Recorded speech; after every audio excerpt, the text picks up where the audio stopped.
যে রাজ্যে মৃত ব্যক্তিদের আত্মার প্রতি শ্রদ্ধা নিবেদন করবার জন্য রাজ্যের বিরোধী দলনেতাকে আদালতে যেতে হয়, সে রাজ্যে আইন শৃঙ্খলার পরিস্থিতি কি আর গণতান্ত্রিক ব্যবস্থা কোথায় আছে সেটা সহজেই অনুমেয়। আরেকটা হচ্ছে যে আজকে সুপ্রিম কোর্টে কামদুনি মামলার শুনানি ছিল, সেখানে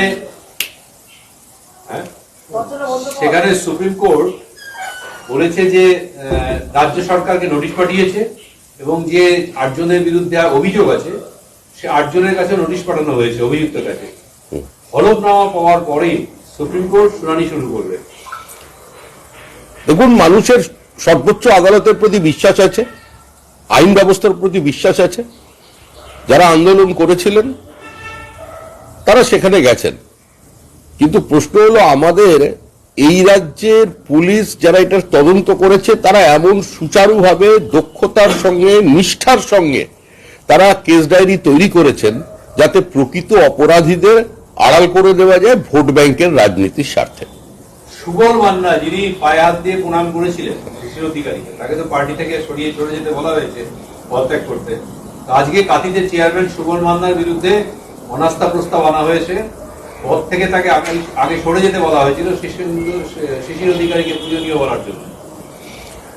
তো যে রাজ্যে শহীদদের প্রতি শ্রদ্ধা জানানোর জন্য বিরোধী দলনেতাকে আদালতের দ্বারস্থ হতে হচ্ছে, স্বাভাবিকভাবেই সে রাজ্যে একজন বয়োজ্যেষ্ঠ মানুষকে প্রণাম করবার জন্য তার রাজনৈতিক অবস্থান যাই হোক না কেন দল থেকে বহিষ্কৃত হতে হচ্ছে বা পদ থেকে অপসারিত হতে হচ্ছে, অনাস্থা প্রস্তাব নিয়ে আসছে। তাহলে তৃণমূল কংগ্রেসের কাজ রাজ্য পরিচালনা করা বা মানুষের পাশে দাঁড়ানো নয়, মানুষকে পরিষেবা দেওয়া নয়, দলের অভ্যন্তরে নিজেদের মধ্যে লড়াই করা।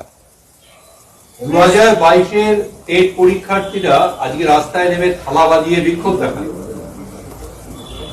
দেখুন, যেভাবেই বিক্ষোভ দেখায় না কেন এই সরকারের দোকান কাটা হয়ে গেছে। এই সরকারের কানে কোনো বিক্ষোভ কর্মসূচির প্রতিবাদের আওয়াজ পৌঁছবে না। এই সরকারের কাছে কোনো মানবিক মুখ প্রত্যাশা করা মানে মূর্খামি। আমরা মনে করি যারা আন্দোলন করছেন তাদের অধিকার আছে, তারা স্বতন্ত্রভাবে কোনো রাজনৈতিক দলের প্রভাবিত না হয়ে তারা আন্দোলন চালিয়ে যাচ্ছেন, কিন্তু এই সরকার তাদের নিয়োগ দিতে পারবেন না। নতুন সরকার আসছে, খুব দেরি হবে না, 26 পর্যন্ত অপেক্ষা করতে হবে না, এই সমস্যার সমাধান নতুন সরকারই করবে। দেশ জুড়ে অনির্দিষ্টকালের জন্য রেশন ধর্মঘটের ডাক দিয়েছে all India fair price of dealers federation. দেশের প্রায় 5,38,000 রেশন দোকান বন্ধ থাকবে। এ রাজ্যের 17,261টি, গোটা দেশে 81 কোটি রেশন গ্রাহক সমস্যায় পড়লেন। ন্যূনতম আয় সুনিশ্চিত সহ কমিশন বৃদ্ধির দাবি জানিয়ে রেশন ডিলাররা আন্দোলনে নেমেছে। দেখুন, আন্দোলনে যাওয়ার অধিকার প্রত্যেকের আছে, রেশন ডিলারদেরও আছে, কিন্তু এই আন্দোলনের ফলে প্রান্তিক মানুষ যাতে ক্ষতিগ্রস্ত না হয়, তারা বিশেষ অসুবিধার মধ্যে না পড়ে, এটা প্রত্যেকেরই দেখার প্রয়োজন আছে।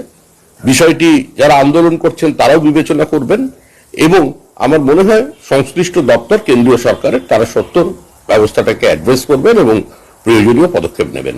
শুভেন্দু অধিকারী আজকে একটি পোস্ট করেছেন এক্স হ্যান্ডেলে, বলেছেন যে বিজেপি যিনি হয়েছেন রাজীব কুমার তাকে নতুন না, বলছেন যে স্বরাষ্ট্র সচিবের পোস্টিং অবৈধ হয়েছে, অবৈধভাবে রাজ্যের ডিজিপি হয়েছেন রাজীব কুমার। রাজীব কুমার যাতে নির্বিঘ্নে কাজ করতে পারেন সেজন্য আরো একটা অবৈধ পোস্টিং দেওয়া হলো। অবৈধভাবে জুনিয়র আইএএস অফিসার নন্দিনী চক্রবর্তীকে স্বরাষ্ট্র দপ্তরের প্রিন্সিপাল সেক্রেটারি হিসেবে দায়িত্ব দেওয়া হলো। এটা অবৈধ বলছেন এই কারণে যে বিভিন্ন টপকে 18 জন সিনিয়রকে টপকে আদালতে যাওয়ার হুঁশিয়ারি দিয়েছেন শুভেন্দু অধিকারী। এই দুটি নিয়োগ সম্পর্কে পশ্চিমবঙ্গের মানুষ সচেতন।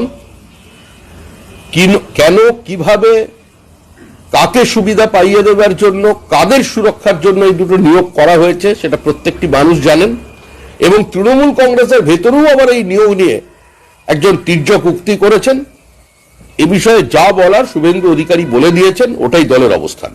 সর্বশিক্ষা মিশনের অন্তর্গত শিক্ষা বন্ধুরা গ্র্যাজুয়েট, পোস্ট গ্র্যাজুয়েট নির্বিশেষে তারা 8,000 টাকা বেতন পায়, যা শিক্ষা দপ্তরের গ্রুপ ডি থেকেও কম। তারা আজকে থেকে আন্দোলন শুরু করলেন বেতন কাঠামো পরিবর্তনের জন্য। 8,000 টাকা মাইনে তো কারোর সংসার চলতে পারে না। এখন আমাদের এখানে কর্মসংস্থানের এতটাই অভাব তৈরি হয়েছে, চাকরির এতই অভাব আছে যে এই চাকরি করতে যারা বাধ্য হচ্ছেন পোস্ট গ্রাজুয়েট করা ছেলেমেয়েরা, সুতরাং তারা আন্দোলন করেছেন। আন্দোলন তো হবেই, আন্দোলন করছেন। এবার যাদের বিষয়টি দেখবার দরকার তারা দেখবেন। সিপিএম আজকে প্রেস কনফারেন্স করে বলেছে, ডিওয়াইএফআই প্রেস কনফারেন্স করেছে, তাদের ব্রিগেডের প্রস্তুতি নাকি তুঙ্গে, এবার ব্রিগেডে মানুষের ঢল নামবে।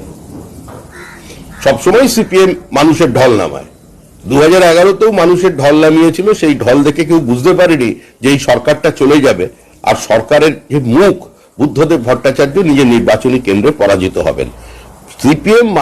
সিপিএমকে মানুষ গ্রহণ করেছে, পরীক্ষা করেছে এবং প্রত্যাখ্যান করেছে।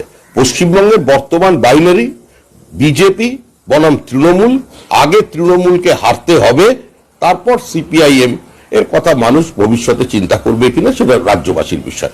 মনে হয় আর কোনো সম্ভাবনা নেই।